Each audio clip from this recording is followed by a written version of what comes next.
అంటే ఎవరు నిరంతర శివోపాసన చేస్తూ శివమంత్ర జపం చేస్తూ ఉంటారో వారి శరీరం శాంభవ తేజస్సుతో ప్రకాశిస్తుంది. ఆ శాంభవ దీక్షతో ప్రకాశించే శరీరం బాధించడానికి వచ్చే శత్రువులకి జ్వలిస్తున్న అగ్నిజ్వాల్లా కనబడుతుంది. శివభక్తుడు కనబడగానే దేవతలందరూ చూసి ఏం చేస్తారంటే అతడు శాంభవ తేజస్సు చూసి నమస్కారం చేస్తారట. అందులో దేవతల్లో ఒకడు యముడు దక్షిణ వైపు ఉంటాడు. వాడు మాత్రం ఒక నమస్కారం చేసి గుండెలో పట్టుకుంటాడు కాస్త.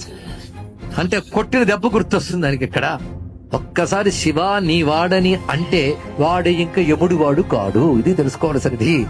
త్వమస్మాకం, నేను నీవాడిని నువ్వు నావాడివి. ఇది ఒకటే మంత్రం అండి. మన శివుడి వాళ్ళం, శివుడు మనవాడు.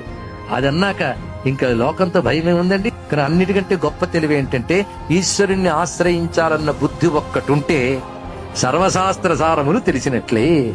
కనుక మన పిల్లలకి భగవంతుడిని ఆశ్రయించే లక్షణం ఉందా లేదా అని తెలిస్తే తల్లిదండ్రులు ఆగి బతికి వచ్చండి. ఇంకా వాడి బతుకు పరమేశ్వరుడు చూసుకుంటాడు.